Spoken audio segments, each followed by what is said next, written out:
Hey, what's going on, everyone? Happy Friday. Tuning in to another live stream. My name is Justin Moore of Creator Wizard, where I help you find and negotiate your dream sponsorships. If this is your first time tuning in, welcome. I'm so happy to have you. But we have a very, very exciting discussion today. And I'm going to be chatting with Daren Smith, who is the founder of Craftsman Creator. He's a creative. He is also a writer, a coach, a creative COO, and helps five-figure creators become six-figure business owners. Is that what you want to become? Well, you're in the right place. So welcome, Daren. I'm so stoked to have you. Thanks for joining us today. Thank you so much, Justin. I have been looking forward to this. We chatted, I don't know, a month ago, 3 weeks ago, and you asked me to come on. I was like, oh man, this is going to be good. This is a topic that's near and dear to my heart. And before we get started, let me know in the chat where you're tuning in from. Jenny, thanks for tuning in. Your first live. D and fam. Hey, D, what's up? Fourth born child tuning in from the Philippines. Thank you so much. We got a global audience today. So let's dive in. And I just want to learn a little bit more about your background, Daren, like what you're all about, why you started Craftsman Creative, that kind of thing. Absolutely. So what I'm all about is helping creators succeed. That's really my mission in life. That's what I've decided to devote lots and lots and lots of my time to. But let me give you the short version of the background. So I've been a creative like my whole life. I was a musician. I started a jazz group in high school, and we played at the Sacramento Jazz Jubilee and won awards and got paid money to play at the local Winco opening and stuff like that. So I've been a professional creative since high school.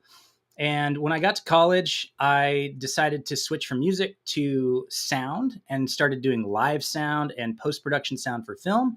That led me to doing live sound for about 10 years. I toured with bands like Neon Trees and Imagine Dragons, who you may have heard of. And they're some good friends. They started here in Provo, Utah at Velour Live Music Gallery, where I ran sound. So I was the guy running sound for their first appearance when they won the Battle of the Bands 10 or 11 or 12, whatever years ago. So I go way back with those guys, and then realized that touring music life was not the one that I wanted to pursue. So I really focused more on film and TV. So I got into post-production sound, and then I started writing, and then I formed a production company, and then I started producing. So that's what I do now full time. I'm a film and TV producer. I'm, as we speak, probably getting a dozen emails because I'm in prep on a feature film that shoots in about 2.5 weeks. And I did a feature last year. I did 4 seasons of a television show before that, the 2 years before that. So that's how I make my living, is as a film and TV producer. But what happened to all of us is the pandemic in April of 2020, March of 2020. And when that happened, I got furloughed from the TV show I was working on. I had 4 months free before we were going to come back. And I said, well, I can either sit here and wait for the government to bail me out and give me money, or I can get to work. And I'm of the mindset that I can control what I can control. I'm not going to wait around for anybody.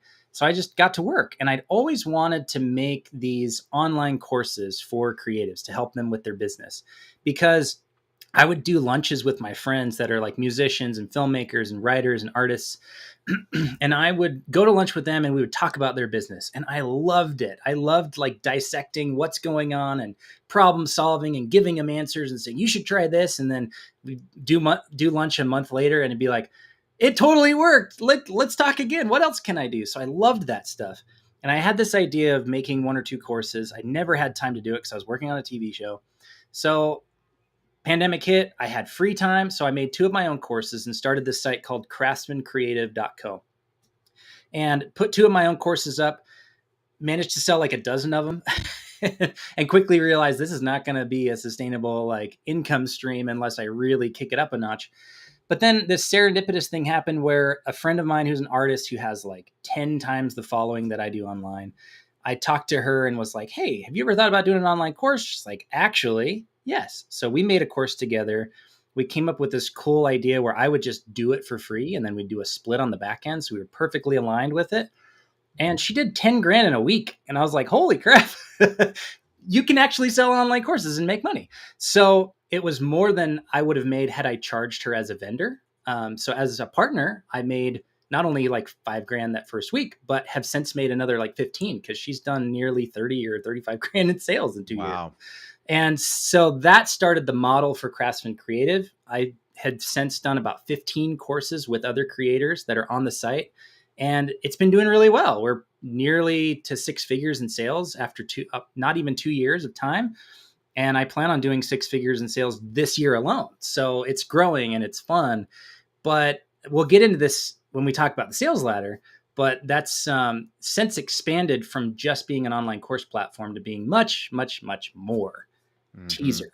Yes. No, and I think that's a great seg to like, so you recently wrote a book and you did it interestingly in public, right? So you actually shared chapter by chapter the process of writing the book and disclosing each chapter and things like that. And so first of all, why did you do that? That's very interesting. I'm not sure I would be able, because so often when I create things, I like go back and I like revise chapters and like, you know, oh, I want to actually talk about this idea before this idea or whatever. So like, first of all, why did you do that? That's interesting. Well, a lot of credit goes to a few people that I read and studied about the book thing last year. So Joe Polizzi wrote a book called Content Inc. Arvid Kahl has been like really big on building in public, writing in public, sharing in public. Kavan Chung was somebody that I connected with and chatted with. And all these guys were like doing creative work and then talking about it and sharing it. And I had known about that concept of like share your work or build in public for a long time. Austin Kleon wrote the book, I don't know, a decade ago, 8 years ago, something like that. I just had never implemented it. And then this amazing friend and writer, his name is Rob Fitzpatrick. He wrote a couple books, but his most recent is called Write Useful Books. And in that book, he talks about, you know, building an audience. And the way you do that is by sharing the process as you write it. So I said, well, I've been trying to build my Twitter and I haven't really been successful. I mean, if you look me up online, I am not impressive. I have like 1,000 followers everywhere online. So I'm working on it, but I'm not there yet. So I was like, okay, if I'm going to write a book and I want it to reach 100,000 people, 1 million people, like I would love this book to reach the world and not necessarily be a bestseller, but just get into the hands of as many people as possible. And my belief is that information should be free. It wants to be free. It's the implementation that you can charge for. And so my thought with the book was, well, I can take that concept and tweak it a little bit. I'll make the book, the content of the book free, and I'll charge for the format. So if you want a digital format, an audiobook or a paperback or hardback, then you can pay for that. And it'll be enough to support me and to get it and for everybody to be happy. So I kept going with that thought, and the really backing up, the impetus was I need to grow my audience. If I launch this book again to an audience of 1,000 people, it's just not going to go very far. You know, I wrote a book of 2017 and it sold about 800 copies, and great. But that's it. It hasn't been selling since because I haven't been promoting it. So I'm like, I either need to really nail the promotion thing and spend a lot of money, which I don't have. You know, I talked to a guy the other day about a podcast tour. He wants to charge $15,000 for a podcast tour. I'm like, wow. I don't have $15,000 to promote my book. Right. So I needed an audience. So what do I do? Well, I can write in public. What does that mean? Well, I can share the process. I can keep a running thread. And I just kind of kept writing down ideas like, how could I do this in a way that's valuable for the audience that I'm seeking to serve through this book? And that ended up becoming a single thread. It's my pinned tweet on Twitter. So you can see, like, I was just publishing every day. Here's what I did today. I made some phone calls. I did an outline. I wrote a chapter. I created a blog. I did this thing. And then it became, I'm going to publish these chapters as I write them, because as Rob Fitzpatrick talks about in his book, you want early feedback. You need early signs that this is resonating with people, that it's valuable, and most importantly, that it's shareable. And I had a few signals. I wrote, I think, about 35 chapters that I published over a 3-month period. It ended up being 56,000 words. Since then, I've added like 2 more chapters, and I'm working with an editor, and I just crossed 60,000 words. So like, it's a book. It's a real book. But in the process of publishing 35 chapters over 3 months, showing up every day, giving updates, writing chapters, and publishing them, there were about 4 that really resonated. People like yourself, people like Josh Spector, people like Dylan Redkop with Growth Currency, I think is Twitter handle. There were about a dozen people, Arvid Kahl and Kevon and Rob and all these guys that I mentioned already, and girls. There was like April N.A. and a couple other people were really great at supporting the book, not because I asked them to, because I wasn't specifically asking people to share stuff. I wanted to see if there was a signal amongst all the noise that I was putting out there. And there were about 3 or 4 chapters that really resonated that people were putting in their newsletters in front of 20,000 people, or retweeting and talking about on Twitter in front of their audiences, 5, 10, 20,000 people. And I said, okay, if a quarter of the book or a third or 10th of the book, whatever it ends up being, is valuable enough for people to share it with their audiences unprovoked, then it qualifies as what Rob calls a useful book. It means that it's having the desired effect, and that when I release this book, it's going to have some legs of its own to get out there and reach more people than I could reach on my own. And so, in terms of this process of just kind of showing the behind the scenes, I think this is actually something that a lot of creators struggle with. It's their primary platform is social media. So it's like, they feel as though they cannot, show something unless it's perfect, right? Mm-hmm. They have to, craft it in a vacuum, private, and then it's like, ta-da, like here's this thing. But I was wondering if you could talk a little bit about how like social media creators can use this concept of like being a little bit more comfortable leaning into showing the behind the scenes, because especially when you're wanting to release a product or something, I've heard a lot of creators where it's like they have this experience, they craft this product, something, a course or an ebook or something, and then they don't tell their followers anything about it, and then they release it and it's like, ta-da, and then no one buys it, right? Because they're like, no one knew they were working on it. It's like no one is invested in it, right? So there is something to this idea of like letting people in on the process, because once you release it, all of a sudden they're like, oh, well, like I felt like I played some sort of role in crafting this. So was that also part of your thought process, or like how do you think about that? Absolutely. There's like 2 people on the planet who can do that. Like, surprise, I made something. And that's Beyonce and T-Swizzle. Like, if you're not Beyonce, you're not going to drop something that you surprise your audience with and have it be a bestseller. It just isn't going to happen. Like, you have to have that level of affinity and size of audience that's just like insanely like ready to bounce on any tweet or thing, so don't use that approach. It's just not going to work. But getting back to the perfectionism thing, there's this phrase I love, which is perfectionism is procrastination. I'll say it again. Perfectionism is a form of procrastination. That's all it is. And it's you wrestling with your imposter syndrome, your self-doubt, your uncertainty, and all of those things. If you're in an emotional state of uncertainty, doubt, and imposter syndrome, how good is the work that you're going to put out that day? It's just not going to be what you want to be putting out into the world. And so if you're focusing on this has to be perfect, what you're inadvertently doing is putting yourself in an emotional state that's uncreative.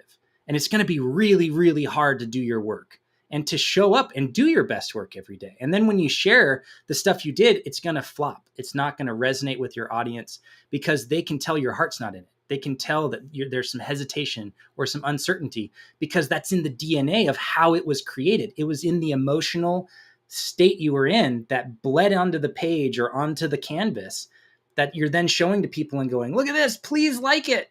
And you're needy and you're desperate. I'm not accusing anybody. I'm talking about myself here. So how do you get over this? Well, you say, I'm going to show up and do the work. I'm going to be a professional. And it's not about perfectionism at all, because there is no such thing as perfect. There's no such thing. It's unattainable. It's unrealistic. And it's, again, a form of procrastination. It's a way for you to hide and to say, I'm scared. Don't do that to yourself, because the world needs the thing that you feel inspired to make. I'm going to say that again. The world needs the thing you've been inspired to make. Why?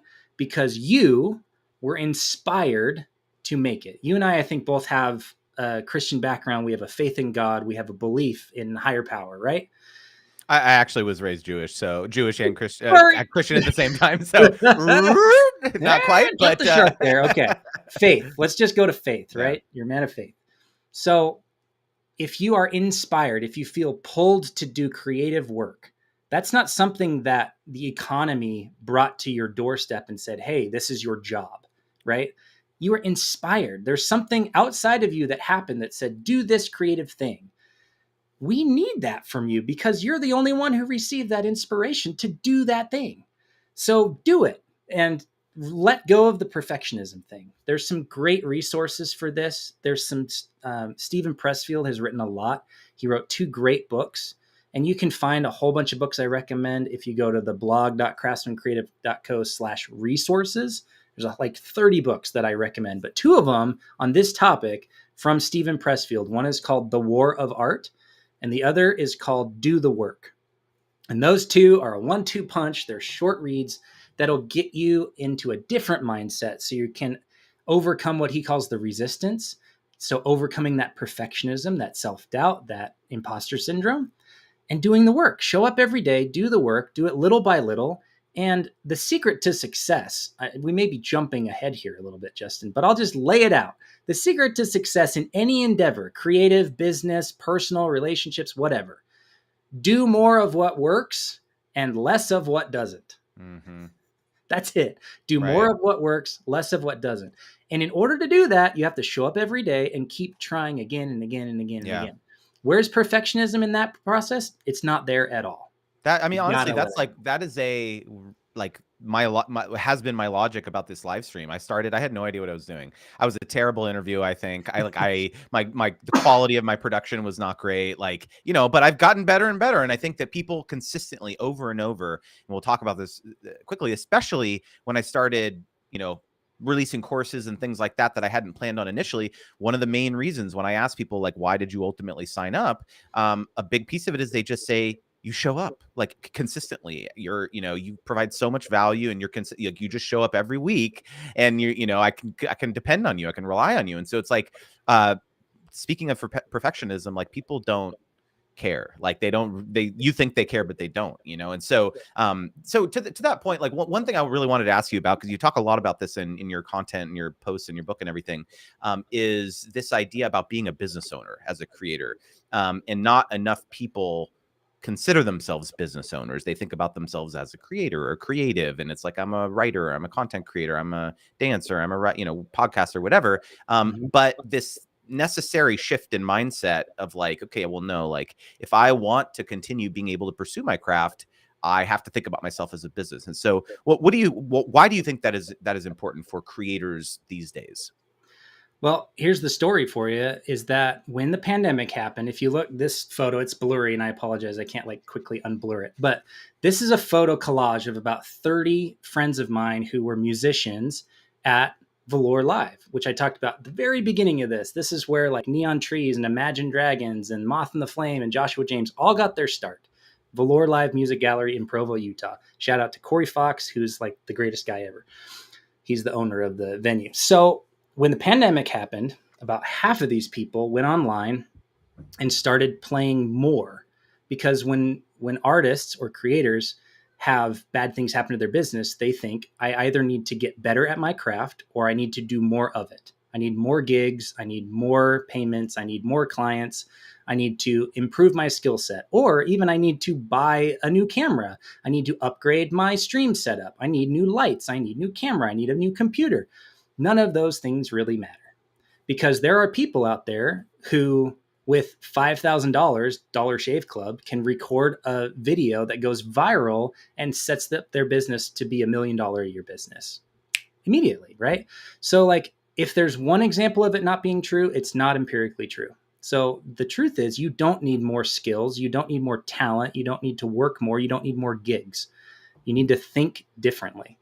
So the whole impetus behind the expansion of Craftsman Creative from just online courses to being a resource for creators and artists and entrepreneurs who are struggling and desperately want to get to the point where their craft, the thing they're passionate about and talented at, can support their lifestyle, is that one singular idea. You have to shift your thinking from being an artist or creator to being a business owner who also does the craft of whatever it is that you do, making videos, writing stuff, painting things, designing things, working with clients, whatever it may be.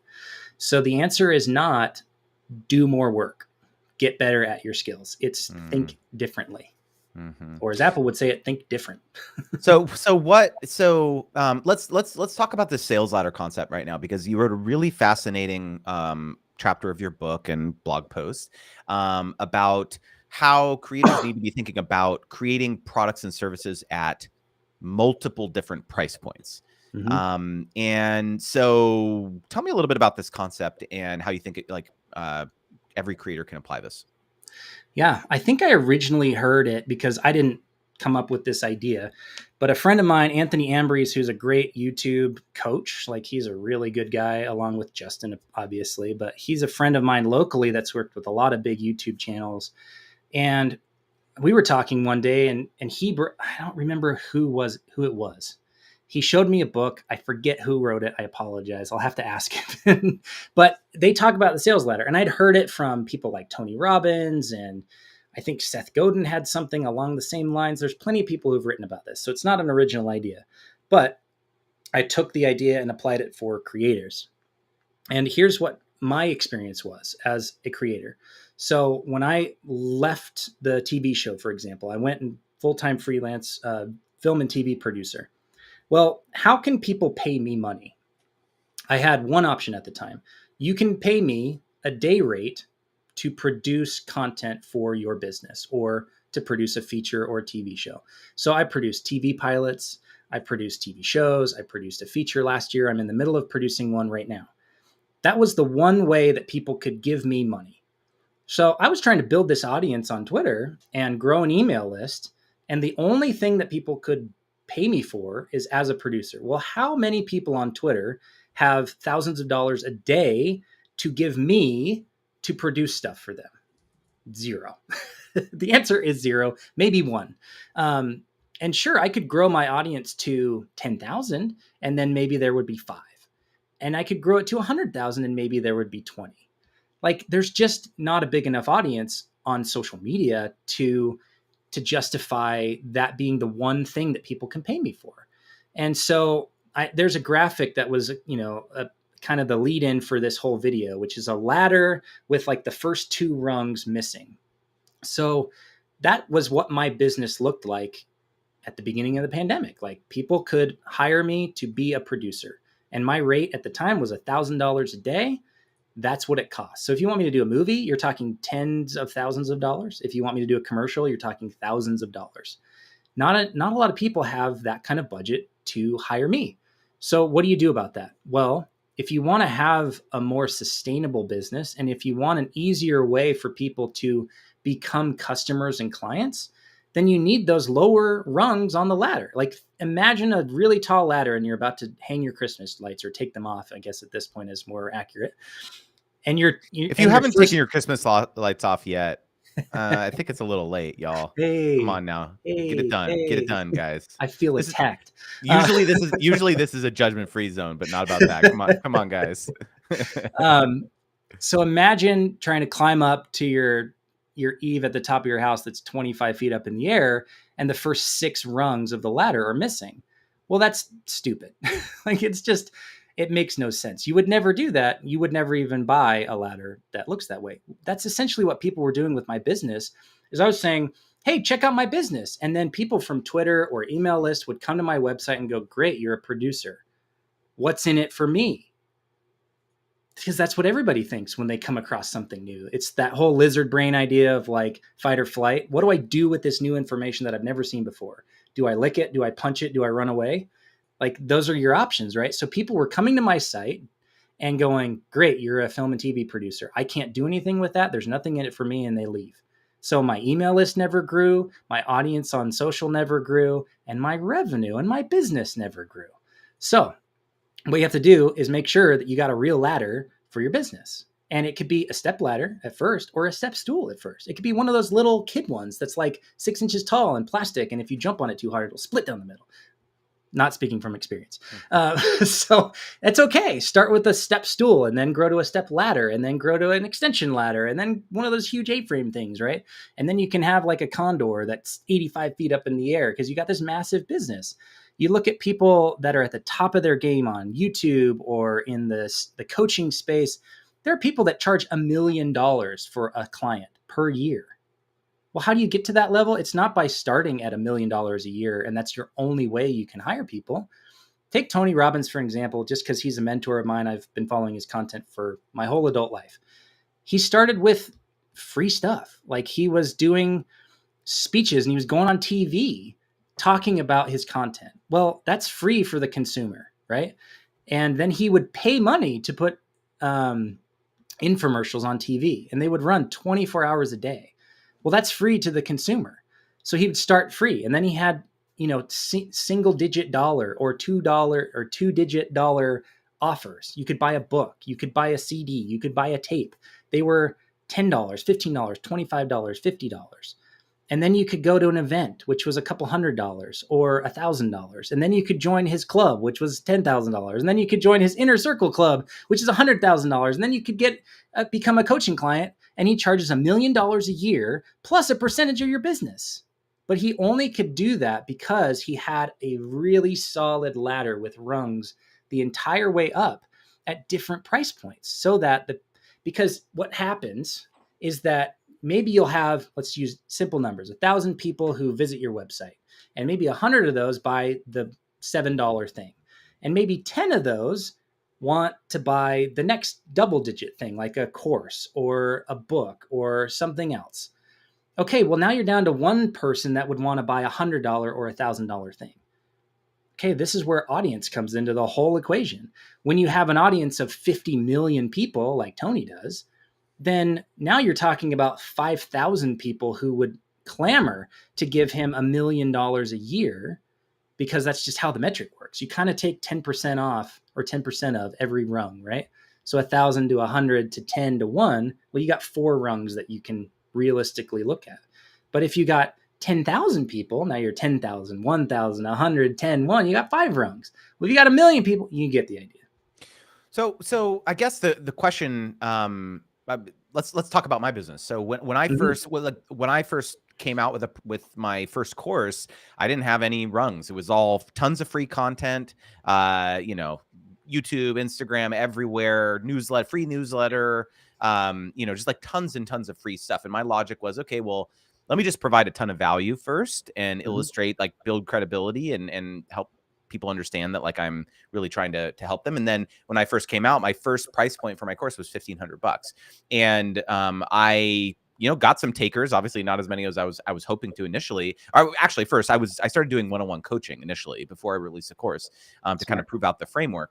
But I still, Daren, don't have any lower, rung product. Like I've done a few kind of lower ticket like workshops and stuff like that, but I don't have any ebooks. I don't have any lower price courses. I am thinking about changing that for my next course, but it's like, I guess the question I have for you is like for creators who want to, I guess, what is your thought on prestige versus cheap positioning, I guess? So it's like, if your only thing that you have on offer is $2,000 or $3,000 or something, there's a certain amount of like prestige associated with that. Like, oh, if this person, that's the only thing they have, they must be worth something, versus like, oh, a $19 ebook. Like it's just a different level. Like people just perceive that differently. So like, how does that play into this whole idea of the sales ladder?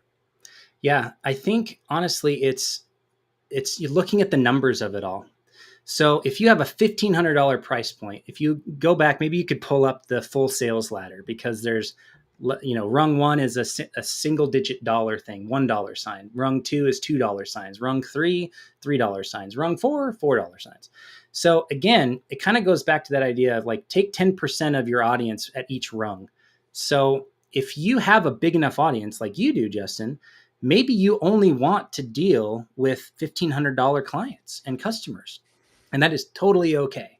But if you're like me and you have 1,000 person audience, and you're saying, I want this $1,500 thing to provide a 6-figure income for my business. Well, how many of those things do you need to sell in order to make $100,000? So some quick math. I don't do public math, so I pulled up a calculator. $100,000 divided by 1,500. You need to sell 66.6 of those things. Do you have a big enough audience to do that?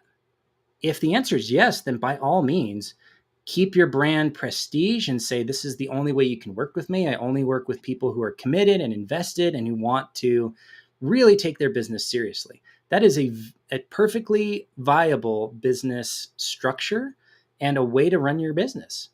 But most of us aren't in the privileged position of having tens of thousands or hundreds of thousands of people that we can reach with our email list or our YouTube channel or our Twitter following or our Instagram or whatever it may be.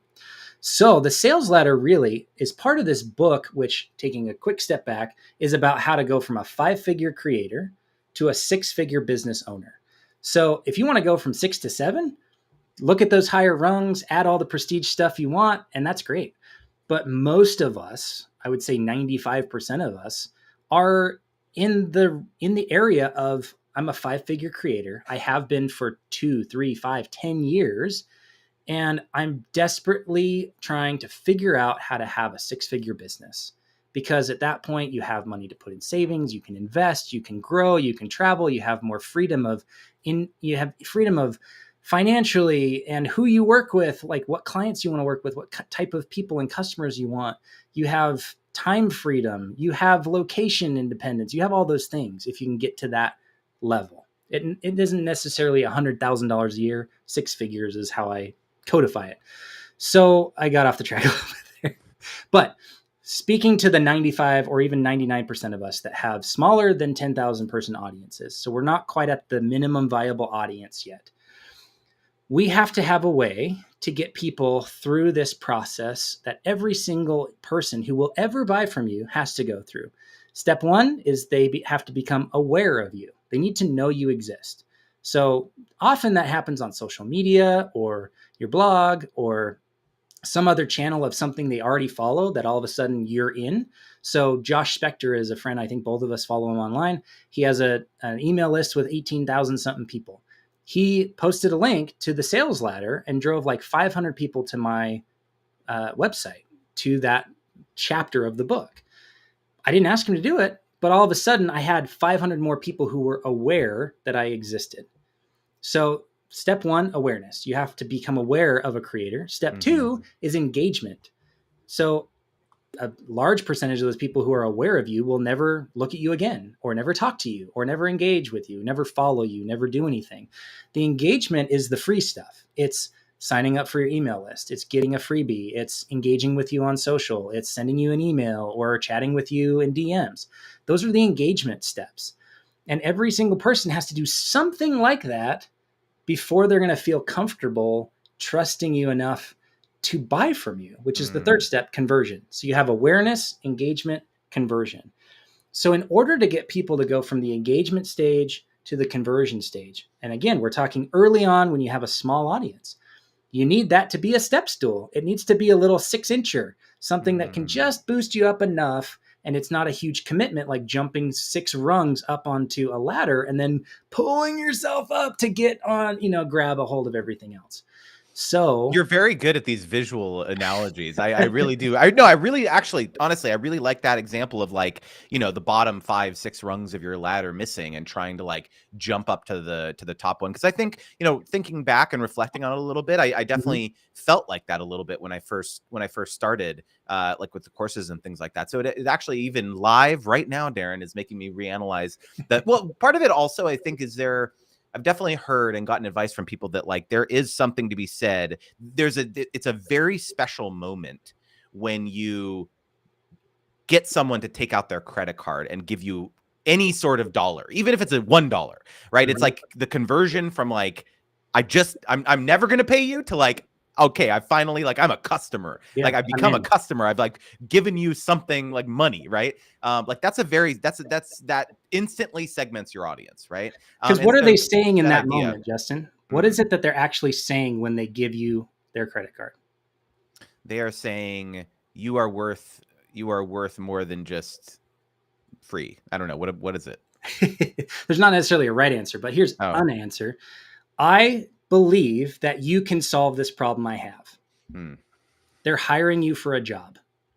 It goes back. There's a book by Clayton Christensen, and he talks about the book's called How Will You Measure Your Life, and in it he talks about jobs to be done theory, which is another chapter I have in the book, so you can read about it, or you can go to the source material and read Clayton Christensen. But the idea is that people pay money to have jobs done for them that they don't want to do themselves.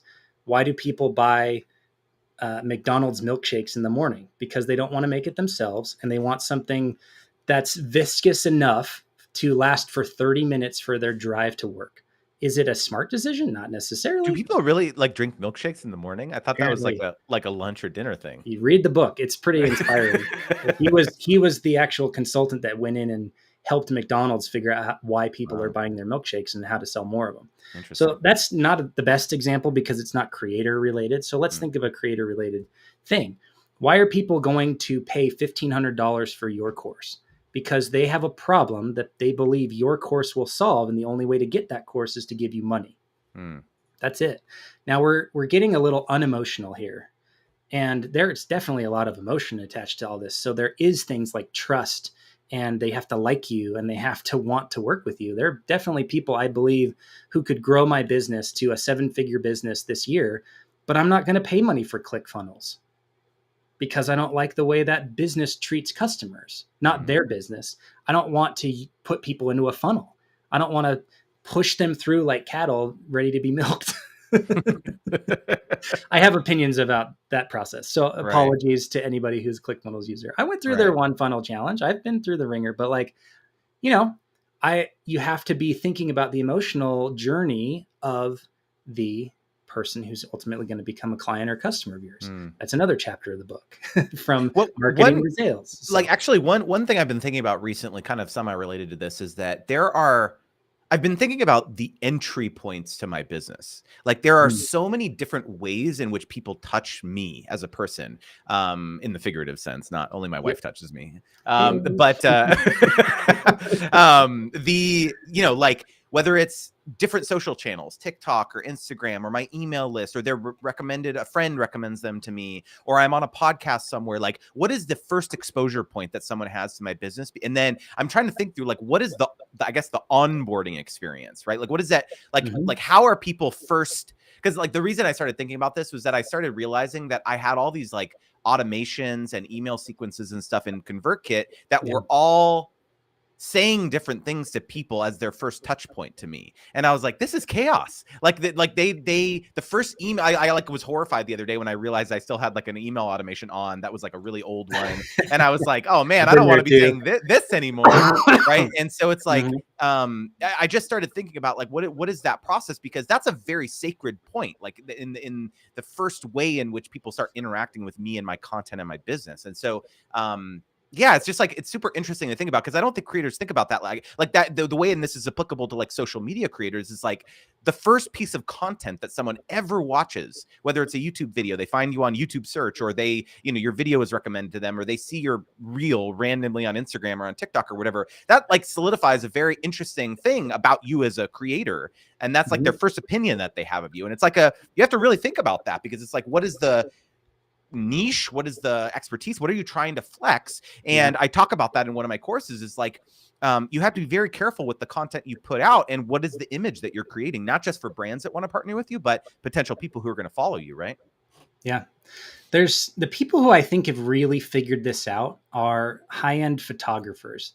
There's 2 friends that I made last year. I produced courses for them on the site, but Tyler Rye and Jeremy Chow, they're both really big on Instagram. They've got like 50 and 28 something thousand followers on there. But these guys do high-end weddings and adventure elopement photography.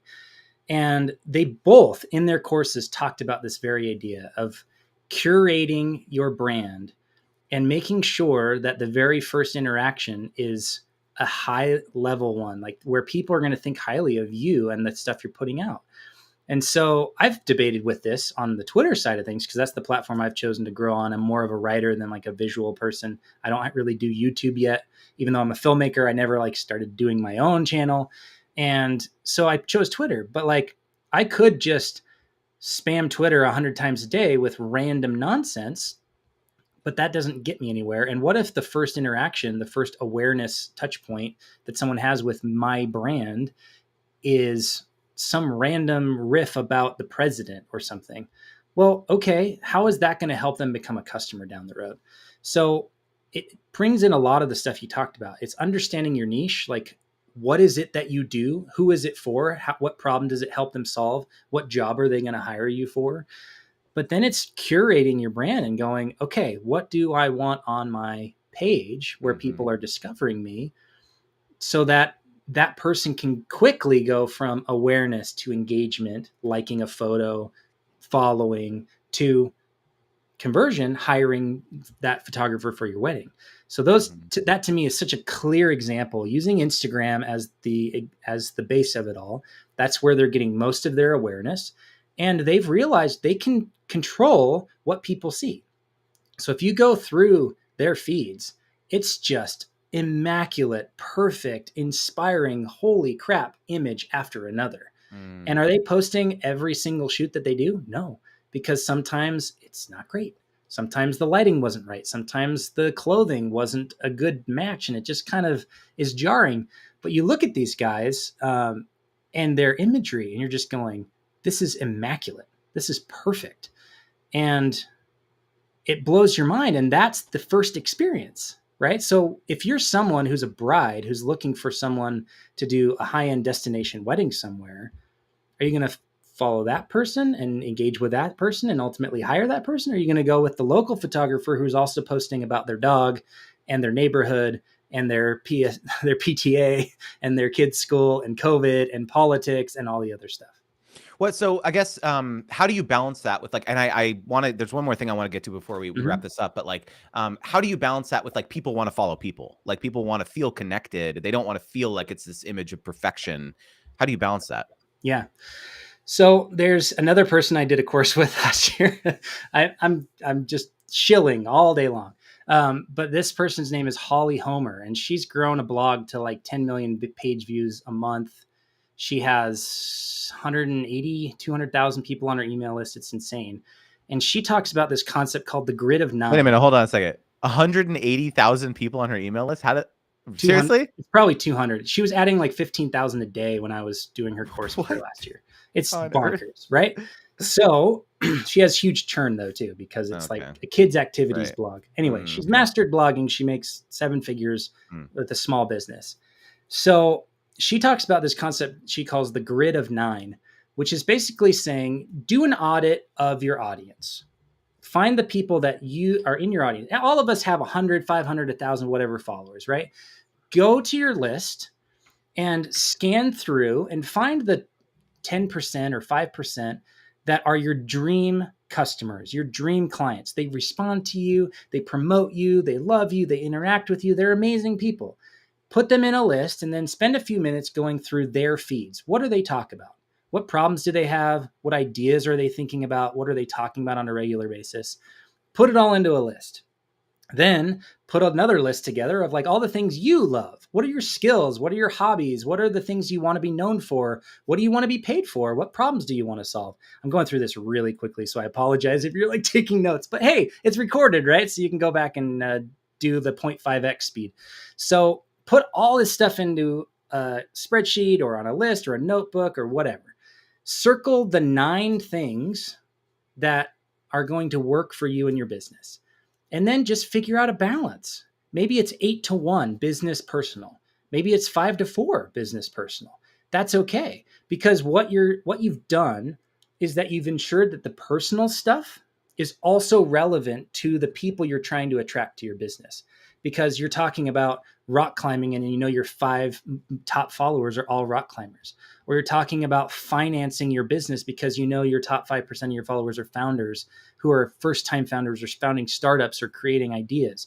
So if you know that the personal stuff is also relevant to your audience, it can humanize you. It still builds your brand, but it's got to be on balance.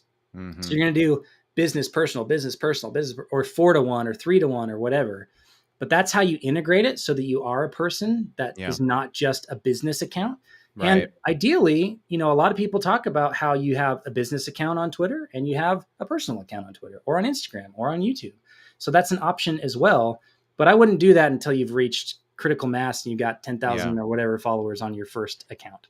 Okay. So what about the idea that you don't want to overwhelm your audience with too many product offerings? So it's like, oh, you have your course, you have your ebook, or you have multiple courses, you have one that's live, you have one that's evergreen, you have, all this stuff. And people are just like, I don't know what to get. Like, I don't know what to Yeah. buy. Like, is there any logic and value in just having like one thing?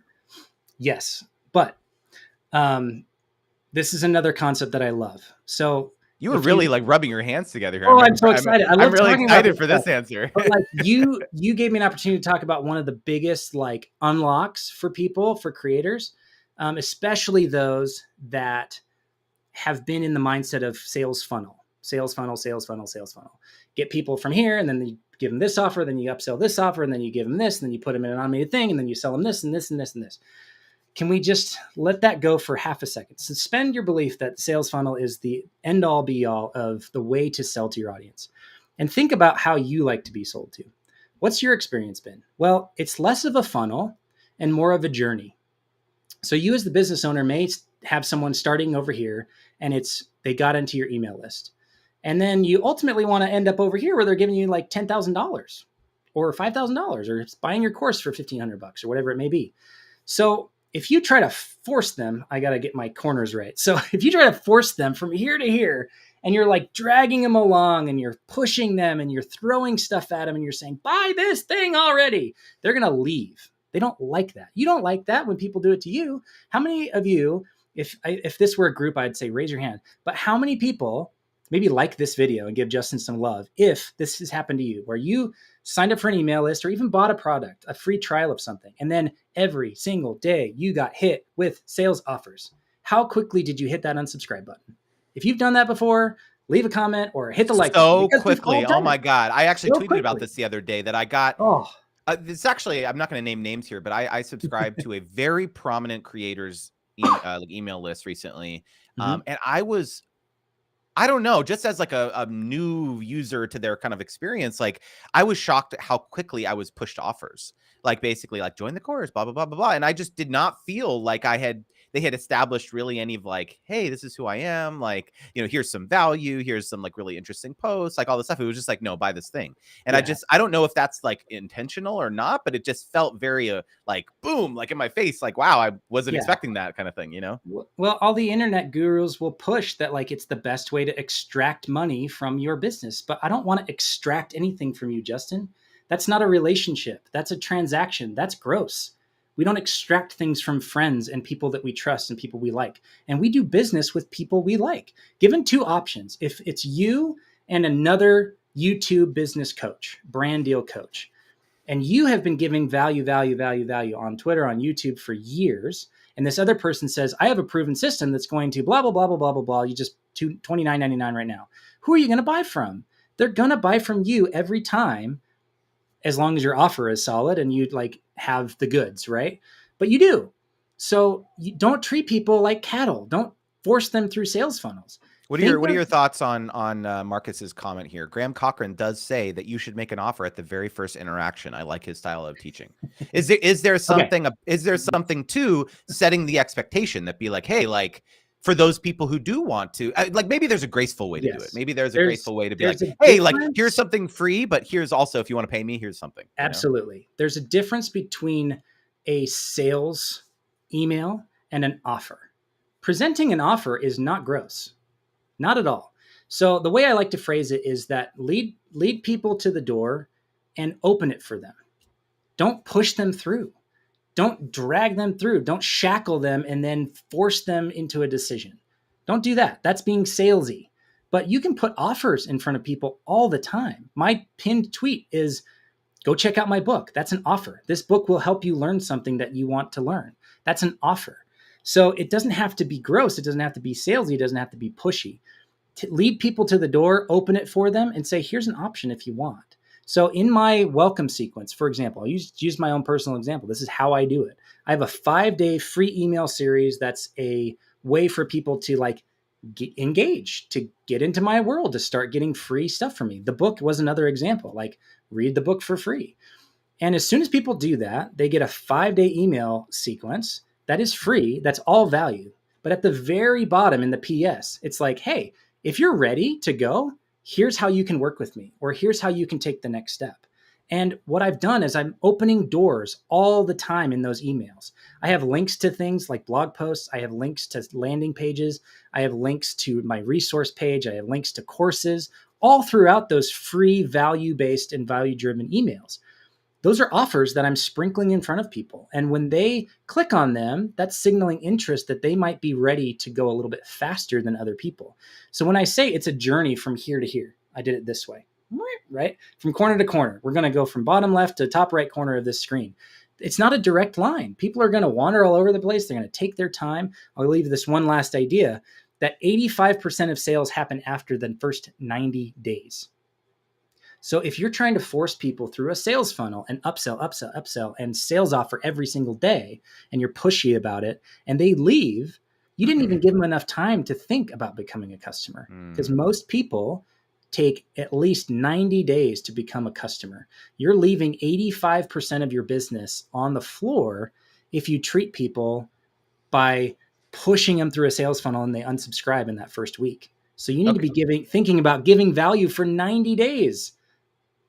Okay. As a parting thought, we have a lot of folks on the chat and on the channel who are either aspiring creators. They don't have like a huge audience per se, or they're, the only way they've ever monetized their influence is indirectly through YouTube AdSense or brand partnerships or whatever, where they don't have to actually ask people for money. They're followers, right?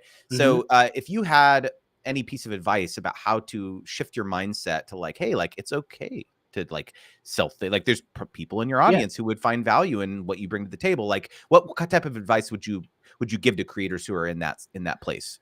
Yeah.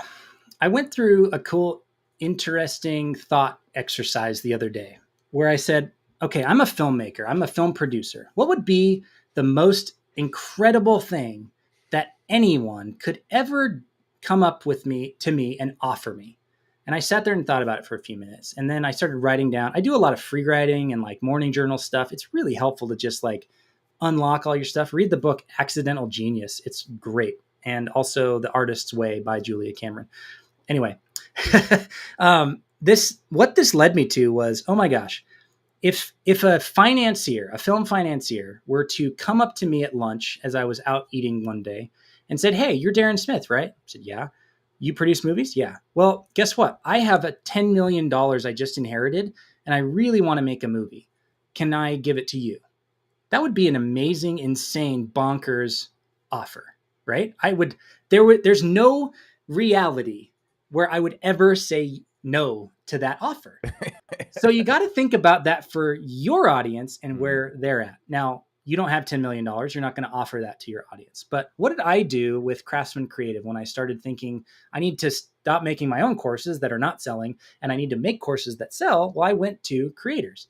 Well, I could have gone to them as a vendor and said, hey, I make online courses. It'll cost you $35,000 and I'll take 50% up front. Is that an unbelievable no-brainer, heck yes offer? No, I would get 1% conversion rate on that offer, if that. But instead, somehow I have an 80% conversion rate. Why? Because I changed up the offer. So here's what I did. I went to creators like Justin here or other people, and I said, hey, you've got an audience. I've got a skill set to be able to create and produce and host and sell and market and advertise online courses. I have a system that I've put together where you give me about 5 days of your time between creating the course, filming the course, giving feedback, and promoting it. And you'll probably make somewhere in the range of 10 to 25,000 during launch. And you could do another $25,000 a year or more, depending on how much you choose to promote it going forward. And that alone would be a pretty solid offer. But I go one step further and I say, oh, by the way, I will produce this for no upfront cost. It's not going to cost you anything. I'll even fly to you and film the course at your home, because that's the space that people are used to seeing you in. Justin, you'd want that blue, awesome purple background with all your stuff back there as part of your brand in your course. And at that point, I get an 80-85% conversion rate where creators say, yes, absolutely, I'm in, sign me up. Where do I, Wow. Can we shoot tomorrow? They're ready to go. And what I did was created an absolutely unbelievable no-brainer offer where people just say yes all the time. Wow. So you have to think of it like that. There's a whole chapter in my book about offers that you can read for free on the blog, and that will help. But think about where you're at, the skills you have, the way that you could structure the offer and put it together. But really, most important, think about what the other person would find insanely valuable, to where they would be an idiot to say no to your offer. Yeah. And you're not going to nail it the first time. That's okay. Put an offer out on the internet, put it out there and say, here's an offer, everybody. What do you think? And if you get 100 people out of 500 saying, heck yeah, then you nailed it. But if you get 5, try again. That's okay. There's no such thing as a perfect first time out at bat, right? This is incredible, Daren. I appreciate so much your time. You guys definitely follow Daren. This is his Twitter handle. He drops some gems. The blog also is incredible. Definitely join his newsletter, because he sends out some super, super useful and interesting articles and posts. And definitely grab a free copy of his book, Early Access. And real quickly, I wanted to just acknowledge Andrew. Andrew, with the $10 super chat, you have made the first rung of my ladder right here. Hey-o. I've made a few brand deals with your free advice. Thank you so much, Andrew. Thank you so much. I really, really appreciate it. It really means a lot to me. But Daren, thank you so much again for joining us today. This was great. Make sure to follow Daren. Yeah, this was a blast. This has been amazing. Thank you so much. I'm going to go. I've been seeing these amazing comments come through, so I'm going to have to go in and find some time to go respond to people. I will say too, my email is Daren, Daren, at craftsmancreative.co. Anyone can shoot me an email. Tell me what you're working on. Tell me what you need help with. I'll either point you to a chapter of my book, or I'll just give you some quick feedback. I'm happy to do that for everyone here, because you giving Justin and I your time and attention is the most valuable thing we could ever ask for. And it's amazing. I'm seeing some of these and I could nearly tear up with some of the amazing. You have a beautiful, wonderful, engaged audience here that I'm excited to be a part of now. So if you ever need me to come back, I would love to do this again. This was a blast. And please, I hope that to connect with every single person here. This was so much fun. Awesome. Well, thanks again. And thanks everyone for tuning in. We'll see you next Friday at 10 a.m. Pacific, 1 p.m. Eastern. Have a good weekend. Thanks. Peace. Bye, everybody.